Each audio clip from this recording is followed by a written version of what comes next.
Les amis, vous allez me dire ce que vous en pensez dans les commentaires, mais personnellement, j'ai pas été très fan de cet épisode d'Euro.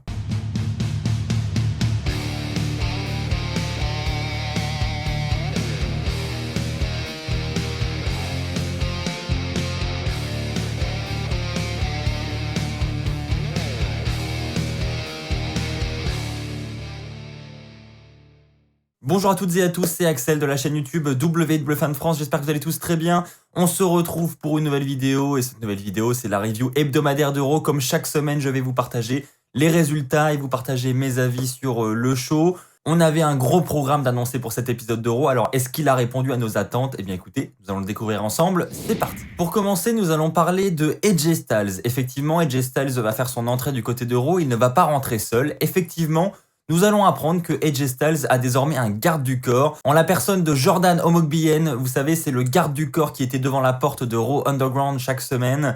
Eh bien, désormais, il semble être officiellement le garde du corps de AJ Styles. Alors cet homme, je le trouve vraiment incroyable, enfin du moins sa prestance est incroyable. Il mesure 2,21 m, donc un nouveau géant du côté de la WWE, et je pense vraiment qu'il y a quelque chose à faire avec lui. Du moins, je trouve que en ce qui concerne le segment avec AJ Styles, ils ont vraiment bien joué avec sa taille. Donc voilà, on va voir AJ Styles qui va monter sur le ring, qui va faire un petit discours avec Jordan juste derrière lui. Il va même pas le présenter, hein, même pas. Il va simplement dire qu'il est le nouveau visage de Raw, que Rollins est parti, qu'il l'a prouvé la semaine dernière d'ailleurs que c'était le nouveau visage parce qu'il a remporté le match triple menace. Et il va encore le prouver ce soir en battant Matt Riddle. Parce que oui, on a un match Matt Riddle contre AJ Styles de prévu. Matt Riddle va faire son entrée. Matt Riddle va ensuite monter sur le ring pour faire face à AJ Styles. Et là, l'arbitre va dire à Jordan, bah maintenant, voilà, AJ Styles va se battre, est-ce que tu peux sortir? Et Jordan ne va pas le faire. Donc l'arbitre va commencer à s'énerver, mais calmement, parce qu'il a quand même en face de lui un mec qui fait 2,21 m, donc il y va mollo. Et là, l'arbitre lui dit, bon, bah tu peux pas partir, eh bien je vais compter jusqu'à 5. Si à 5 tu n'es pas parti, eh bien moi je disqualifie AJ Styles et AJ Styles perd le combat. Et donc l'arbitre commence à compter, et alors qu'il arrive au compte de 2, Jordan va bloquer sa main à l'arbitre pour qu'il arrête de compter.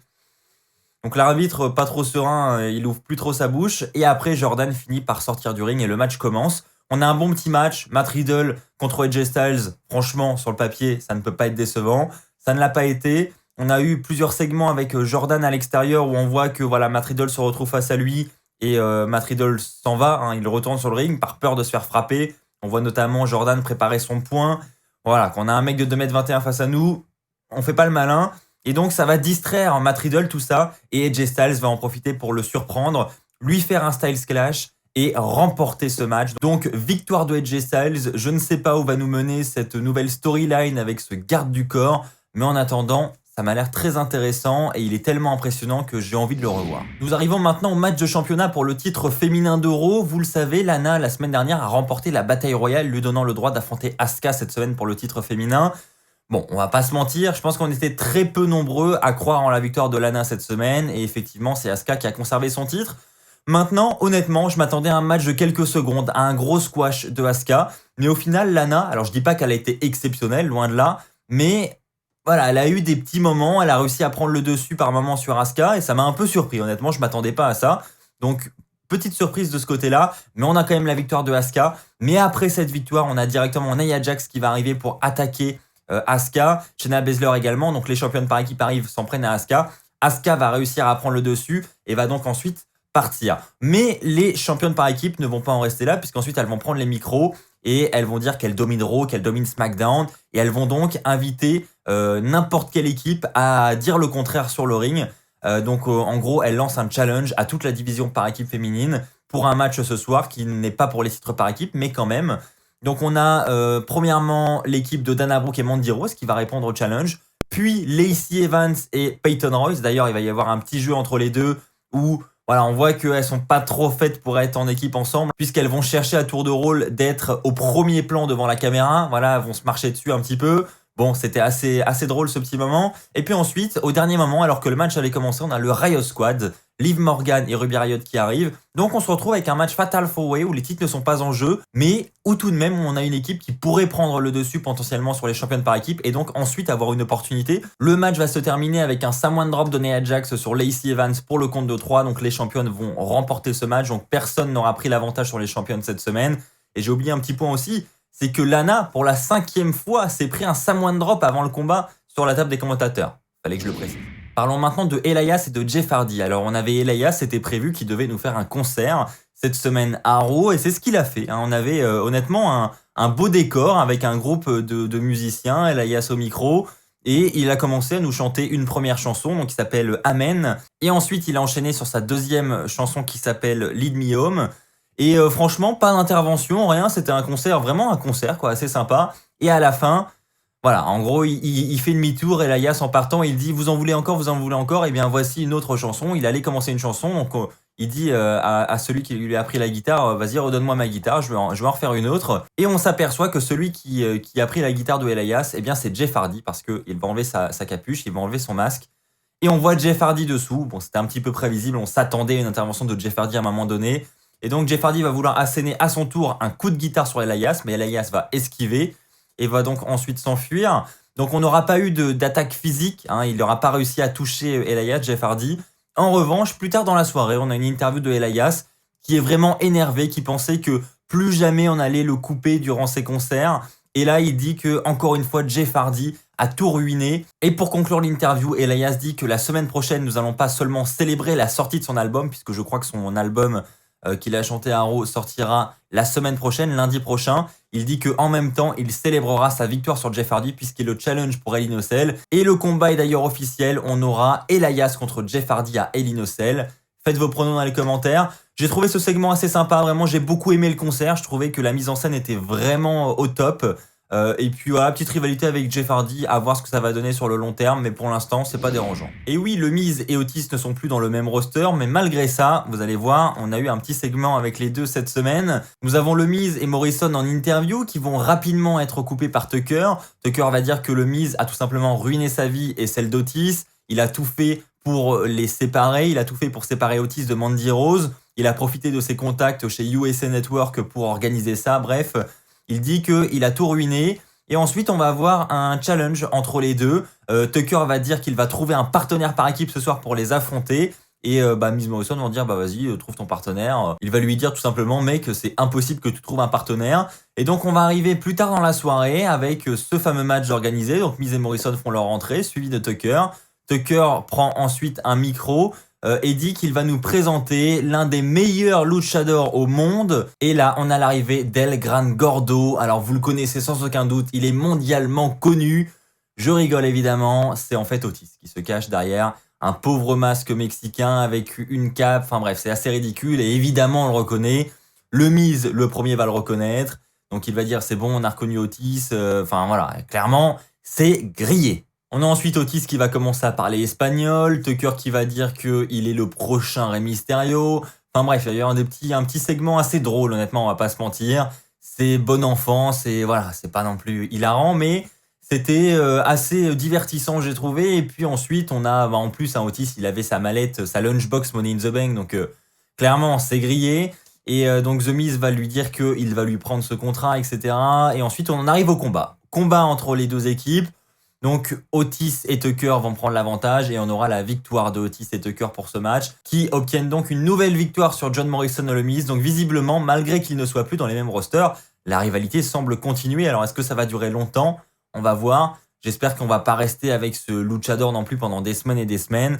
Bon, je ne sais pas s'ils savent maintenant ce qu'ils veulent faire avec le contrat d'Otis, mais il va falloir prendre une décision. Allez, avant de passer au top flop, je vais parler du dernier match de la soirée. C'était annoncé, on avait Braun Strowman contre Keith Lee, la revanche entre les deux. Donc vraiment un match de gros bourrin qui sera assez court tout de même, qui va se terminer avec un coup de boule de Strowman dans les parties intimes de Keith Lee, dans le dos de l'arbitre évidemment, l'arbitre n'aura pas vu. Et suite à cela, Braun Strowman va en profiter pour faire un Bigfoot sur Keith Lee. Et à ma grande surprise, je m'attendais pas du tout à ce que le match se finisse comme ça. On a la victoire de Braun Strowman sur Keith Lee.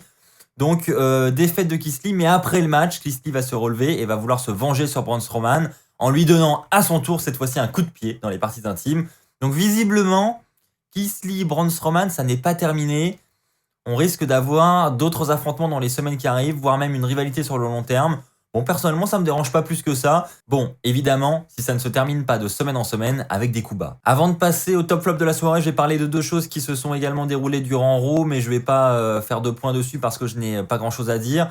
On a Kofi Kingston qui a battu Sheamus en étant accompagné de Xavier Woods. Et on a également Titus O'Neil qui a essayé de rejoindre le clan de Hurt Business. Mais Hurt Business se sont concertés et ils ont finalement refusé la proposition de Titus O'Neil avant de l'attaquer en backstage. Donc visiblement, non, Titus O'Neil ne rejoindra pas Hurt Business. Et puisque j'y suis, je vais également parler rapidement de la Firefly Funhouse, puisqu'on avait également ce segment d'annoncer pour Raw cette nuit. Alors on a Bray Wyatt qui est en plein déménagement, on le voit avec ses cartons en train de déménager sa Firefly Funhouse avec, encore une fois comme d'habitude, des petits segments fun avec sa marionnette. Mais ce qu'il faut retenir, c'est à la fin de ce segment, quelqu'un qui vient toquer à la porte et Bray Wyatt ouvre la porte et on voit Alexa Bliss rentrer. Alexa Bliss fixe la caméra et dit que le plaisir ne fait que commencer.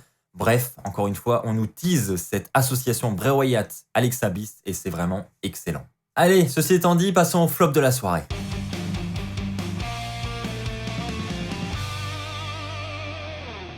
Bon les amis, je suis désolé, mais en flop de la soirée, je vais mettre Rétribution. Je n'accroche absolument pas. Clairement, le début du show, j'ai pas vraiment apprécié. Alors comment s'est passé le début du show? Nous avons Alexa Bliss pour commencer qui est sur le ring. Donc on a du bon et du moins bon dans ce premier segment. Alexa Bliss qui accueille Bray Wyatt qui arrive sur le ring et qui donne ensuite sa main à Alexa Bliss.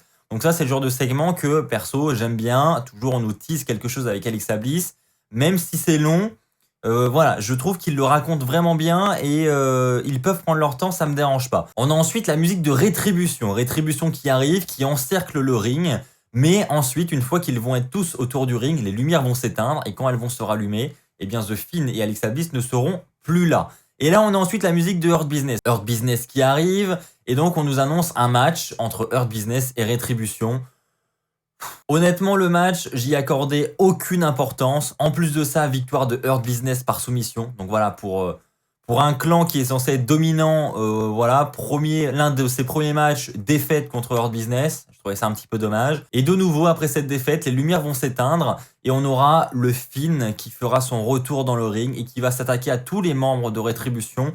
Il y a juste Mustafa Ali qui va réussir un petit peu à se mettre sur le côté et à ne pas se faire attaquer par The Fiend. Mais voilà, globalement, tous les membres vont y passer et on a donc The Fiend qui a pris l'avantage sur Rétribution. On aura ensuite, plus tard dans la soirée, une interview de Mustafa Ali avec les membres de Rétribution. Mustafa Ali va dire que Hurt Business et le Fiend ont fait une grossière erreur. Il va révéler ensuite que c'était bien lui, le hacker mystérieux du côté de SmackDown. Donc non, la WWE n'avait pas laissé tomber cette storyline. C'était bien Mustafa Ali, comme l'annonçaient les rumeurs qui étaient dans ce décor. Et ensuite, eh bien, Mustafa Ali va dire que la vérité sera entendue. Il dit qu'il va dire la vérité sur The Fiend, Hurt Business et sur tous ceux qui se mettront au travers de son chemin. Bref, voilà, il essaye, comme il peut, Mustafa Ali, de se redonner du prestige et de se redonner de l'importance. Mais on vous rappelle que quand même, quelques minutes avant, il vient de perdre un match par équipe. Bon, voilà, c'est pas très glorieux et honnêtement, encore une fois, je trouve pas du tout ce clan impressionnant et j'accroche pas du tout. Je sais pas si je suis le seul, vous pouvez apprécier bien sûr le clan, si c'est le cas, n'hésitez pas à le dire dans les commentaires, partagez votre avis sur Rétribution. Pour moi, c'est quand même le gros flop du moment. Ceci étant dit, passons au top de la soirée.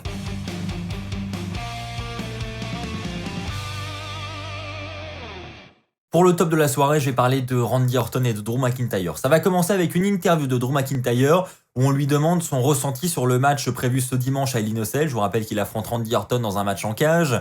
Et donc Drew McIntyre va dire qu'il a toujours considéré Randy Orton comme un être égoïste, cruel. Bref, il dit que cette stipulation lui va bien et effectivement Randy Orton peut avoir l'avantage ce dimanche parce que contrairement à lui, il a fait des tas de Hell in a Cell matchs. Je vous rappelle que Drew McIntyre en a fait 0.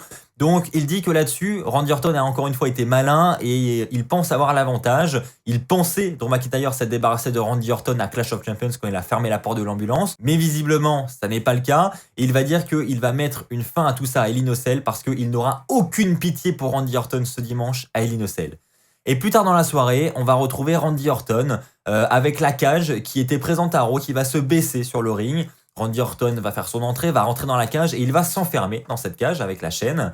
Et ensuite, il va prendre une chaise et s'asseoir au milieu du ring. Il va tenir un discours où il va dire tout simplement que cette cage, il la connaît par cœur. Il va dire qu'il a remporté des titres de la WWE dans cette cage. Il va dire qu'il a affronté Mark Henry ici, qu'il a affronté Sheamus, qu'il a affronté Jeff Hardy, qu'il a affronté John Cena. Et encore mieux que tout ça, il va dire qu'il a obtenu le respect de l'Undertaker dans cette cage. Bref, il va décrire cette stipulation comme sa cour de récréation en gros. Il la connaît par cœur cette cage. Et ensuite, eh bien, Drew McIntyre va arriver pour couper Randy Orton. Mais évidemment, Randy Orton s'est enfermé dans cette cage. Donc Drew McIntyre ne peut pas rentrer. Randy Orton fait le malin, lui dit vas-y, viens. Mais Drew McIntyre ne peut pas rentrer. Mais il avait vu venir Drew McIntyre, donc il avait un coupe-boulon près du ring. Donc il va le chercher derrière la barricade et il va couper cette chaîne avant de rentrer dans la cage. Et le show va se terminer sur ces images. On ne verra même pas d'attaque parce que j'ai trouvé la fin assez brutale. Je m'attendais à ce qu'il y ait un petit peu de 2-3 coups entre les deux, mais non. Le show s'arrête là-dessus avec Drew McIntyre qui rentre dans la cage. Et si on veut en voir plus, eh bien, il faudra attendre ce dimanche à Hell in a Cell. C'est un peu le message de la WWE, je pense, pour cette fin brutale de show. C'est en gros, si vous voulez voir ça, venez payer notre WWE Network et venez regarder ça ce dimanche en direct. Mais bref, j'ai trouvé ça vraiment bien raconté encore une fois, c'était agréable à regarder et j'ai trouvé ce segment vraiment fun. Et encore plus important, j'ai vraiment hâte de voir ce match entre les deux ce dimanche à Hell in a Cell. Malgré le fait qu'ils se soient affrontés je ne sais plus combien de fois, j'ai toujours de la hype pour cette rivalité et j'ai toujours hâte de voir ce match. Donc pour moi, ça mérite la place de top de la soirée parce que c'est la rivalité qui domine le show rouge en ce moment. Voilà les amis, c'est ainsi que s'achève cette vidéo, j'espère qu'elle vous aura plu. Si c'est le cas, comme d'habitude, n'hésitez pas à lâcher un pouce bleu, n'hésitez pas à vous abonner pour ne pas rater les futures vidéos qui sortiront sur la chaîne. On se retrouve très vite, d'ici là portez-vous bien, et n'oubliez pas, soyez toujours très fiers d'être fan de catch. Allez bye tout le monde!